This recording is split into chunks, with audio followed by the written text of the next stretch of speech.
toutes et à tous et bienvenue dans cette première conférence MeToo Réalité de la journée. N'hésitez pas à vous installer, il y a de la place encore, on va vous distribuer des petits cartons, vrai-faux, c'est le principe.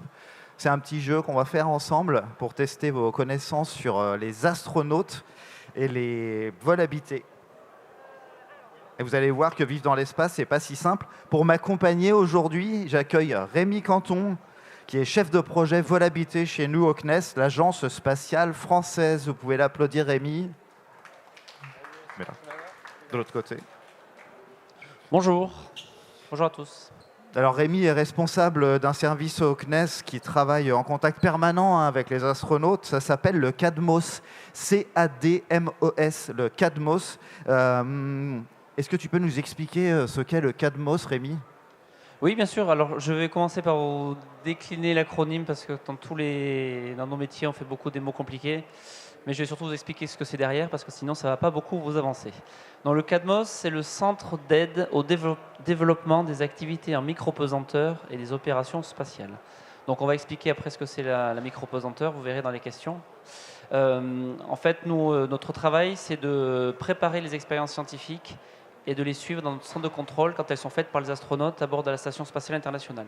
Donc on travaille avec la communauté de scientifiques, de chercheurs qui nous expliquent leurs besoins dans différents domaines, les sciences de la vie, les sciences des matériaux, préparer les technologies du futur.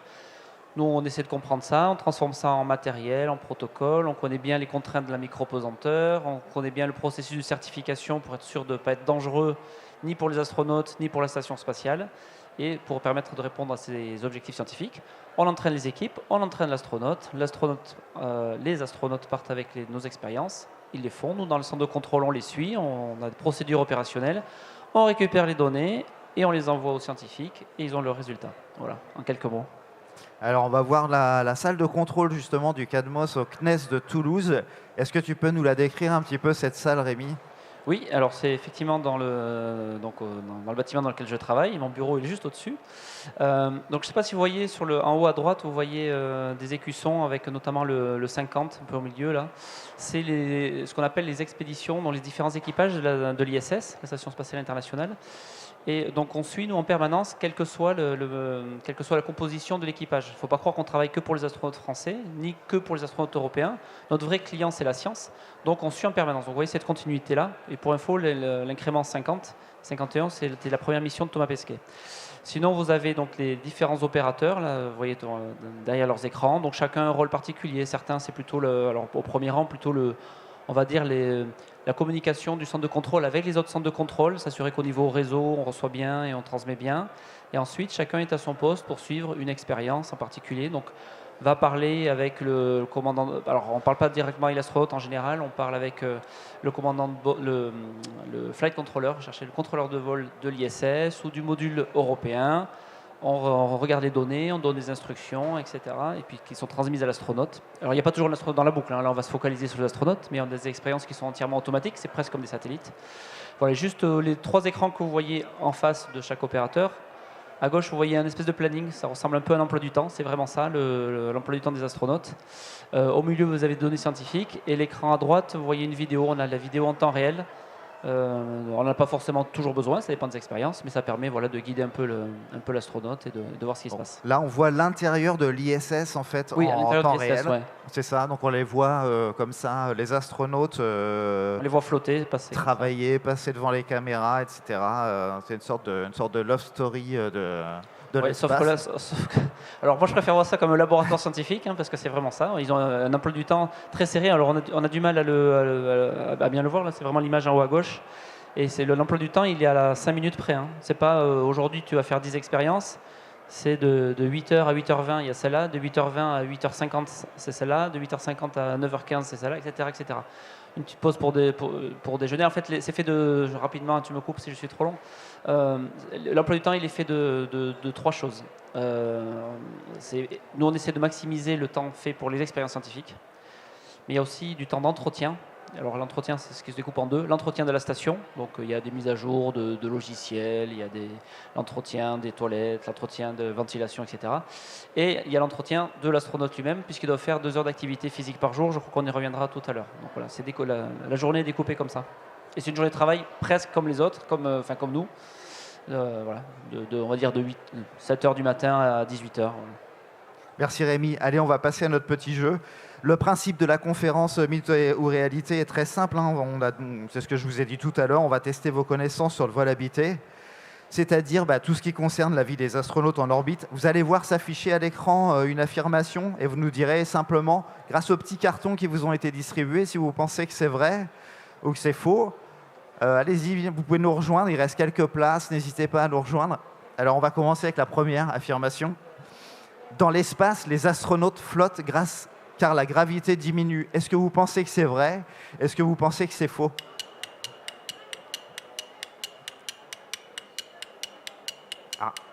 On pense beaucoup que la gravité diminue. Vous pensez plutôt que c'est vrai? Là, on pense que c'est vrai, et là, on pense que c'est faux. On dirait qu'il y a vraiment deux clans, quoi. Allez, réponse. Et c'est faux. Désolé. Alors, désolé. Tu peux nous expliquer pourquoi? Alors, c'est toujours dans les nuances. C'est techniquement vrai que la gravité diminue un petit peu au fur et à mesure qu'on s'éloigne de la Terre. Mais ce n'est pas pour ça qu'il flotte. Parce que ça diminue très peu avec la distance. La Station spatiale internationale, elle est à 400 km d'altitude. Et à 400 km d'altitude, la gravité, le niveau de gravité est de 90% de la gravité terrestre. Si vous n'étiez pas en train de tourner comme le font les astronautes, si vous lâchiez une pomme, comme Newton, elle tomberait gentiment sur la Terre. Juste pas 100% aussi vite qu'au sol, mais 90%. Pour vous illustrer cet exemple, si vous avez du mal à comprendre, la Lune, elle tourne autour. Et pourquoi elle tourne autour? C'est bien quelque chose qui la retient, qu'une sorte on est un peu comme un aimant gravitationnel. Donc elle est à 400 000 km et elle nous tourne quand même toujours autour. Alors, pour expliquer pourquoi il flotte, parce que j'ai toujours pas expliqué pourquoi il flotte. On va s'imaginer au sol, si je lâche un objet, il tombe. Normal, la force de gravité, elle est là. Je le lance un peu plus loin, enfin je le lance, forcément il va tomber parce que la gravité lui dit de revenir. Je lance plus fort, ça va aller plus loin, mais ça va fatalement retomber sur la Terre. Je dis toujours, si la Terre était plate, bon, on pourrait lancer tout ce qu'on veut, avec la force qu'on veut, au bout d'un moment, ça retomberait sur la Terre. Et comme j'espère vous le savez, et vous le verrez en photo, la Terre est ronde, et bien, cette chute libre, au lieu de se terminer sur le sol terrestre, ça chute en permanence, mais sans jamais rencontrer le sol. Donc, il faut donner une vitesse, par contre, très très forte, à peu près entre 7 et 8 km par seconde, donc ça fait 28 000 km/h. Si à 400 km d'altitude, vous lancez un objet à 28 000 km/h, il va tomber, parce que s'il n'y avait pas la gravité, justement, si vous pensez qu'on flottait à cause de la gravité, il irait littéralement tout droit. Ça ne tournerait pas autour de la Terre, ça irait tout droit, tout droit, tout droit. Et la raison pour laquelle, justement, il y a cette trajectoire incurvée, c'est que, justement, il y a la gravité qui lui dit reviens, reviens, reviens. Par contre, on ne sent pas les effets de la gravité. Si vous êtes en train de chuter, vous êtes en chute libre, si vous mettez une balance sous vos pieds, ça va vous indiquer 0, vous n'allez pas avoir de poids. Donc il flotte non pas parce qu'il n'y a plus la gravité, mais parce qu'il n'y a plus ses effets. Et ça va être très intéressant pour les expériences qu'on va faire après. Alors, ce n'est pas uniquement l'absence de poids qui va intéresser les scientifiques, mais l'absence de convection thermique, l'absence de poussée d'Archimède, l'absence de la pression hydrostatique, c'est le fait que les fluides appuient se compressent. Voilà, ce genre de choses. Je ne vais pas trop rentrer dans les détails compliqués, mais voilà. N'utilisez pas le terme, alors je vais peut-être l'utiliser parce que c'est un anglicisme, on dit souvent microgravité, parce qu'en anglais on dit microgravity, mais c'est une erreur. En fait, il faudrait utiliser le mot weightlessness, qui veut dire sans la sensation de poids. Donc, moi en français, j'essaie de faire attention de dire micro-pesanteur. Alors, je dis micro parce qu'il y en a toujours un petit peu. C'est l'apostrophe apesanteur ou l'impesanteur. Allez, on enchaîne Rémi. Les astronautes prennent des douches dans l'espace. Est-ce que vous pensez que c'est vrai ou que c'est faux? Allez-y, vous pouvez lever vos petits cartons. Les astronautes prennent des douches dans l'espace. Attention. C'est partagé. 3, 1, 2, 1. Et c'est faux. Vous avez raison en majorité, je crois. Alors, je rassure ceux qui ont répondu vrai, oui, ils se lavent. Mais la question, c'est pas est-ce qu'ils se lavent, c'est est-ce qu'ils se douchent. Donc, il faut... alors déjà, c'est assez particulier le fait, par exemple, la transpiration. Vous devez peut-être sentir ici quand il fait chaud dehors. Justement, avec ça, le fait de ne plus avoir de poids, la sueur ne va pas goûter et couler le long du corps. Vous allez quelque part être enveloppé par une couche de transpiration et elle va rester là. Donc c'est toujours un peu le principe de s'essuyer, de faire en sorte de gérer les fluides, les liquides de manière voilà, sans générer de gouttes. Donc si vous allumez une douche, ben, l'eau elle n'a aucune chance de tomber. Hein, il y a plus de, enfin, elle tomberait mais à la même vitesse que vous, donc elle ne va pas se rapprocher de votre corps, donc elle ne va pas glisser sur vous. Donc ils vont plutôt utiliser des lingettes humidifiées, un peu comme si vous aviez un gant de toilette, pour frotter un peu, donc il faut avec du savon, puis ensuite se rincer. Et c'est la même chose pour toute l'hygiène corporelle. Là, vous voyez à droite, pour faire le shampoing, pour les mouiller, donc vous avez comme une sorte de petite seringue qui va mettre un peu d'eau, un peu de shampoing. Vous allez un peu masser tout ça, et puis après avec une serviette se sécher. Et c'est exactement la même chose pour se raser, pour se couper les cheveux. Il faut faire attention pour éviter. Le but, c'est d'éviter que des gouttelettes, dans le cas de la toilette, et les poils ou les cheveux se dispersent ensuite dans l'air dans l'atmosphère de l'ISS, de la station, et flottent, et qu'ensuite ça puisse se mettre soit dans la ventilation, soit pire, en respirant ses propres débris. Donc c'est tout fait. Merci Rémi. Allez. Affirmation suivante. Les astronautes vieillissent plus vite dans l'espace. Est-ce que vous pensez que c'est vrai? Est-ce que vous pensez que c'est faux? Vrai, un vrai à l'envers ici. Ouais, à l'envers. À l'envers, ça compte pas. Ok. Réponse vrai. Mais la réponse est bonne. Donc oui, c'est vrai. Alors la question, parce que hier, ça dépend comment on interprète la question. C'est pas autant au sens, pour ceux qui connaissent, de relativité générale ou restreinte et d'aller à une certaine vitesse. La question n'est pas vraiment posée dans ce sens-là, parce que c'est vraiment des effets très négligeables. La question est posée dans le sens que le corps humain, justement en situation d'impesanteur, il subit. C'est pas notre situation naturelle. Nous, on est fait on est le fruit de millions d'années d'évolution. On a les pieds sur terre, on a la gravité qui nous tire le sang dans les jambes et le cœur qui fait remonter et circuler. Quand on est en impesanteur, on a justement plus de haut, plus de bas, donc les fluides corporels s'équilibrent, et donc on est un peu bouffi au départ. Et ça a des impacts sur tous les systèmes de santé, le cardiovasculaire, le vestibulaire, digestif, immunitaire, etc.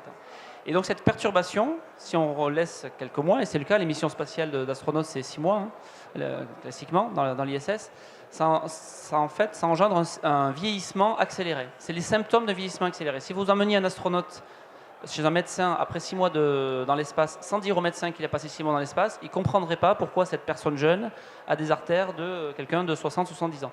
C'est parce que voilà, votre corps va subir ce vieillissement. La bonne nouvelle, c'est que c'est réversible. C'est quand vous allez revenir en situation normale, votre cœur vos fluides vont se remettre pareil, votre globe oculaire va se remettre dans la même forme. Alors une petite nuance sur les os, parce que vous avez un phénomène d'ostéoporose, parce que les os vont être moins irrigués. Donc voilà, ces petites structures, elles vont casser. Donc forcément, quand elles reviennent sur Terre, elles ne vont pas se recréer. Mais celles qui vont rester vont se densifier. Donc vous allez avoir quand même la même densité osseuse. Un exemple qui est classique aussi, c'est tout ce qui est muscles. Là, ça ne se voit pas, mais je suis en train de travailler mes muscles des jambes. Sinon, je suis en train de m'effondrer. Vous, quand vous êtes assis, vous tenez votre dos et tout ça. Quand on est en chute libre permanente, on est une sorte de position fétale et on ne sollicite plus les muscles des jambes. Vous ne soulevez plus rien qui a du poids.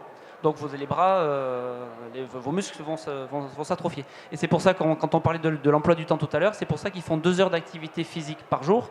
C'est pas tant pour être bien là-haut, c'est pour préparer le retour, pour ne pas être trop affaibli. Voilà.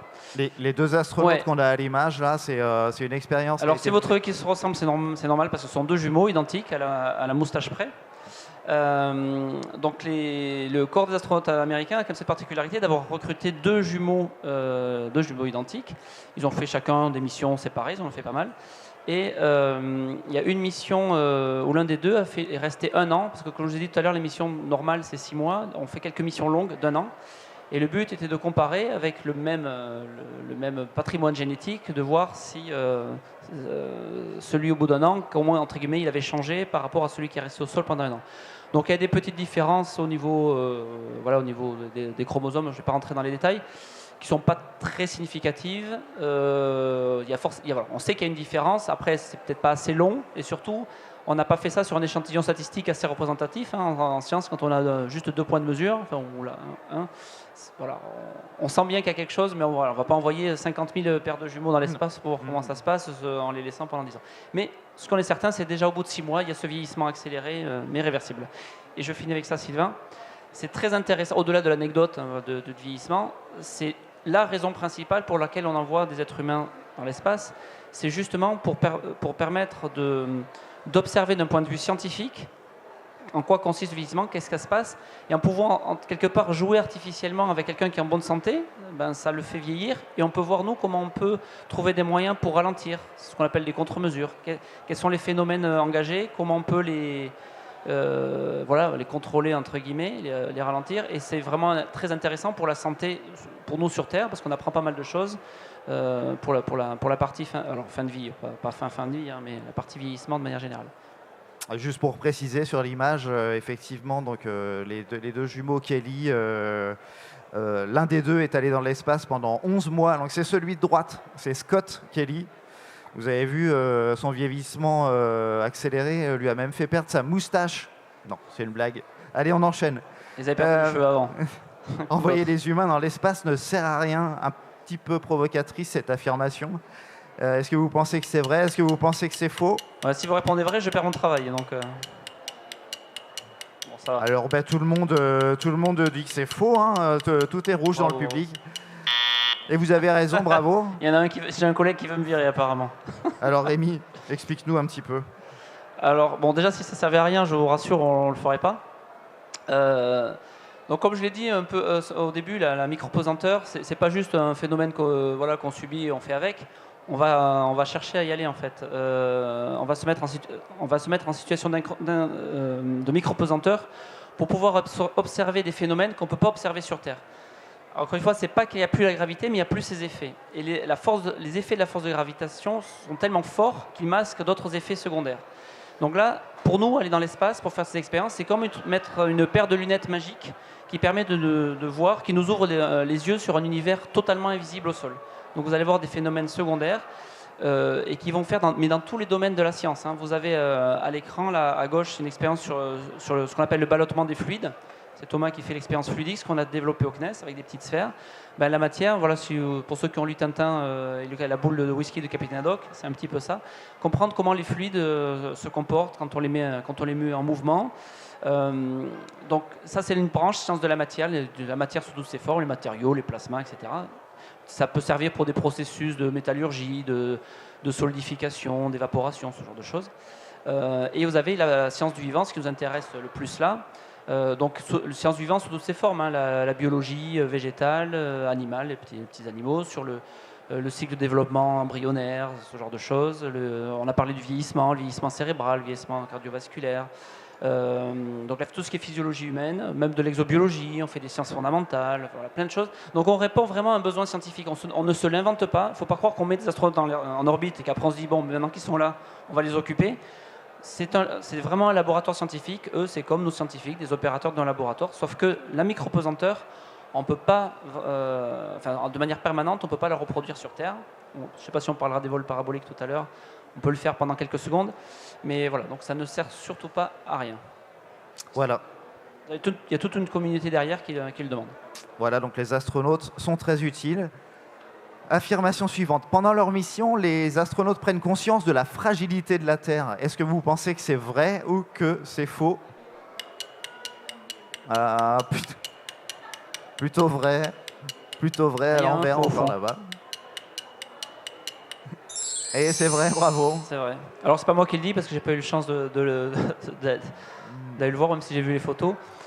Tous les astronautes, quand même, quand ils reviennent de leur mission, ils reviennent quand même assez marqués par déjà d'avoir vu la Terre un peu dans sa globalité, de la voir sans frontières, de voir tout un petit point bleu là, même si alors à 400 km on est quand même très près, hein, mais de voir cette fragilité sous les yeux, au-delà de, alors déjà il y a sa beauté, hein, et la fragilité, alors c'est un peu difficile à le voir sur l'image de gauche, sur la droite on voit un petit peu mieux. Mais l'atmosphère, c'est juste ce petit trait bleu, là, ce petit centimètre de bleu qui sépare le vide spatial de la Terre. Donc toute la vie est protégée. Cette atmosphère, c'est ce qu'on respire, c'est ce qui nous protège de pas mal de choses. Et par rapport au diamètre de la Terre, ça paraît quand même tout petit. Une chose que disait Claudie hier, et qui voit l'évolution, les astronautes, entre ceux qui ont fait l'émission il y a quelques années ou quelques dizaines d'années par rapport à maintenant, c'est aussi de voir l'évolution de grands feux, de grands incendies qu'on ne voyait pas avant. Le fait de voir des cyclones, de les voir en entier, de voir un cyclone, même si nous, maintenant, on est de plus en plus habitués grâce aux images satellitaires, mais de voir de ses propres yeux une force immense qui est plus grand qu'un pays, c'est quand même assez marquant. Donc ouais, les astronautes reviennent vraiment sensibilisés. Alors, ça peut paraître paradoxal de quelqu'un qui monte à bord d'une fusée, qui revient en disant la Terre c'est beau, mais il faut quand même réaliser quand même l'apport de ce qu'apporte un vol spatial, et je pense que leur rôle d'ambassadeur sur la protection de la Terre est assez important et fait partie de leur mission.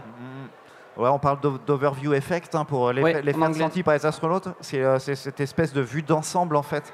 de la rotondité de la terre, etc. Oui, parce qu'en fait, au sol, on voit malheureusement surtout nos différences. Vu de l'extérieur, c'est une sphère, il n'y a pas de frontières, tout le monde est pareil. Et sur un petit caillou fragile. Allez, on enchaîne. Dans le vide spatial, tout est silencieux et sans odeur. Est-ce que vous pensez que c'est vrai ou que c'est faux? Un petit peu de rouge, un petit peu Dans de le vert. vide, Étienne. Un petit peu de plutôt vert, j'ai l'impression, plutôt vrai. Ouais, Alors, est-ce que c'est vrai, est-ce que c'est faux? 3, 2, 1. Et c'est vrai, et c'est vrai. Oui, alors la question c'était vraiment dans le vide spatial, hein, parce que si on parle à l'intérieur de la station, c'est forcément différent, on va y revenir après. Mais dans le vide spatial, quand on est dans le vide, il n'y a quand même pas grand-chose pour propager ni le son ni les odeurs. Pour ceux qui ont assisté à la présentation de mécanique spatiale avec mes collègues là-bas, vous verrez, il y avait un petit extrait de Star Wars où on entend les différents vaisseaux faire du bruit. Il n'y a pas moyen de les entendre. Bon, déjà, ils ne manœuvrent pas comme ça. Mais on est vraiment on est dans le vide. C'est des ondes. Pour se propager, il y a besoin de matière. Pour l'odeur, c'est pareil. Alors, si on parlait dans le vide, évidemment, si on est proche d'une planète ou de quelque chose, on va forcément sentir de quoi c'est fait si on a l'atmosphère. Dans la station spatiale, rapidement, ça sent pas très très bon parce que c'est quand on peut pas ouvrir la fenêtre pour aérer, il y a de la ventilation, mais bon, voilà, c'est quand même un appartement assez sent un peu le vestiaire assez clos, sport, voilà, un peu le vestiaire. Encore une fois, de ce qu'on m'a dit.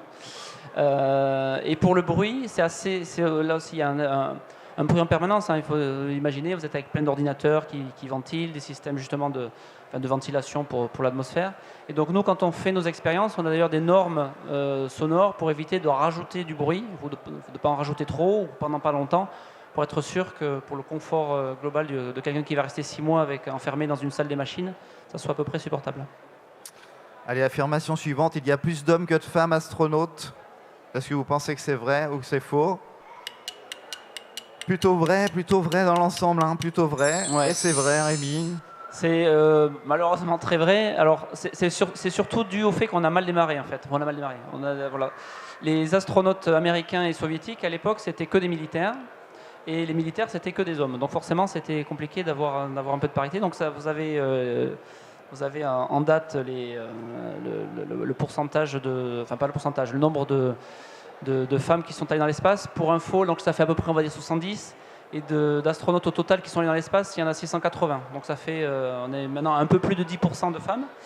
Ce qui est important de dire, c'est que, bon, déjà, astronaute, c'est pas un métier d'homme, même si ça peut être perçu comme ça.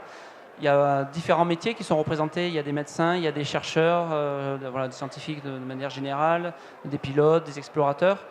Donc tous ces métiers-là sont encore toujours à majorité masculine. Ça évolue à peu près quand même vers la parité. Mais voilà, les compétences dont il y a besoin là-haut, ce n'est pas des compétences masculines du tout. C'est des compétences donc, à toutes les jeunes filles. Ce n'est pas un métier qui vous est interdit. Pour info, la France qui est à 1, là en bas au milieu, ça va passer à 2 l'année prochaine avec l'astronaute de l'ESA, Sophie Adenau. Je ne sais pas si vous avez suivi, qui a fait sa mission Epsilon avant-hier. Donc elle a volé au printemps prochain pour une mission de 6 mois. Donc on va doubler le nombre de Françaises dans l'espace. Et la première, celle qui est indiquée dans l'image, là, c'est Claudie Aigneret. Claudie Aigneret, que vous avez peut-être croisé dans les salons si vous étiez là hier. Allez, affirmation suivante. On ne peut pas survivre dans l'espace sans combinaison ni casque. Alors quand on parle de survivre dans l'espace, c'est en dehors de la station 1, dehors de la station spatiale internationale. Plutôt vert, plutôt vrai. Réponse. Ouais. C'est vrai. Alors pour répondre que c'est faux, on peut survivre, mais alors vraiment pas longtemps. Donc on va répondre que c'est vrai. Vous voyez un astronaute qui est équipé quand même, un scaphandre, c'est vraiment un véhicule spatial, quasiment. Pas au sens déplacement du terme, mais au sens protection. Donc il y a une protection thermique, ça ne se voit peut-être pas dessous, mais il y a quelque chose pour homogénéiser la température. Vous avez sur le casque pas un fil d'or, mais une petite couche, une couche dorée pour se protéger des radiations. Si vous étiez dans le vide sans scaphandre, donc ça ne serait pas une situation d'avenir. Alors déjà dans le vide, vous ne pouvez pas respirer, donc mais imaginons que vous essayez de rester en apnée. Le fait d'être dans le vide, tous les gaz que vous avez à l'intérieur, donc notamment l'air que vous avez dans les poumons, va vouloir sortir. Donc justement là, il va falloir ouvrir la bouche, sinon vos poumons vont éclater aussitôt. Donc voilà, vous avez le peu d'air que vous avez pu garder, vous l'avez déjà plus. Le fait d'être dans le vide à pression zéro, c'est que tous les fluides vont s'ébouillanter, enfin vont s'évaporer. Donc toute l'humidité que vous avez sur la peau, la langue, ça va pétiller, etc. Et puis vous allez avoir des variations thermiques assez importantes, parce que vous allez prendre 200 degrés quand vous êtes au soleil, moins 200 degrés quand vous êtes à l'ombre. Donc même si le vide n'est pas un très bon conducteur thermique, ça va quand même très mal se passer à peu près à tous les niveaux. Merci Rémi pour tes explications passionnantes. On arrive au terme de cette conférence On finit sur une mytho-réalité note très positive. sur les astronautes et vol habité. Parmi les choses à retenir, alors j'ai noté, tu me corriges si je me trompe Rémi, les astronautes flottent dans l'espace car ils sont en chute libre autour de la Terre avec l'ISS d'ailleurs. Je confirme. Tout le monde est en chute libre. Les satellites, c'est pareil. C'est une chute libre permanente qui ne rencontre jamais la Terre. Mais la force gravitationnelle de la Terre est toujours là, donc la gravité ne diminue pas. C'est la pesanteur qui diminue, la sensation de poids. Les astronautes ne vieillissent plus vite dans l'ISS que sur Terre, mais c'est réversible. Envoyer les astronautes dans l'espace est très utile car les humains sont plus adaptables et plus efficaces que les robots. Un sujet qu'on n'a pas tellement abordé, c'est l'idée d'envoyer les astronautes sur Mars par rapport à des machines, etc. Bon voilà, ça a un intérêt aussi. On ne peut pas survivre dans l'espace sans scaphandre ni casque car c'est le vide, il n'y a pas d'air et donc rien à respirer. Et donc pas de pression, donc sans scaphandre, on meurt rapidement asphyxié. Et en plus, le corps, a priori, ça n'a jamais été expérimenté, mais aurait plutôt tendance à doubler de volume et à rester comme ça perpétuellement. Merci à toutes et à tous d'avoir joué le jeu. Vous avez été nombreux à participer et vous êtes assez forts, il y a eu des très bonnes réponses. Merci à toi Rémi pour tes explications passionnantes. Avec plaisir, et je vois qu'il y a au moins une personne qui a envie de poser une question, donc si je vais me mettre un peu sur le côté pour laisser la place aux conférenciers d'après, et si vous avez des questions, je suis là pour y répondre. Il n'y a pas de mauvaises questions. Ah, vas-y. Ah, le nom des femmes, alors toutes, je vais avoir du mal, mais les françaises, voilà. C'était Claudie Agnuret qui a volé sur la station Mir et sur la station spatiale internationale, qui a fait sa dernière mission en 2001, si je me rappelle bien. Voilà. Et donc la prochaine, qui a été recrutée en 2022, c'est Sophie Adenau, et qui va voler l'année prochaine sur une mission de 6 mois à bord de l'ISS. Donc une mission de l'Agence spatiale européenne, mais pour laquelle le CNES contribue également. Voilà. Et c'est la mission Epsilon. N'hésitez pas à parcourir les allées du Paris Space Hub. Le stand du CNES, là-bas, le stand de l'ESA, ici. Sur le stand du CNES, il y a des choses très sympas à voir, notamment des cabines 3D sans lunettes. Merci à tous. Excellente journée à toutes et à tous.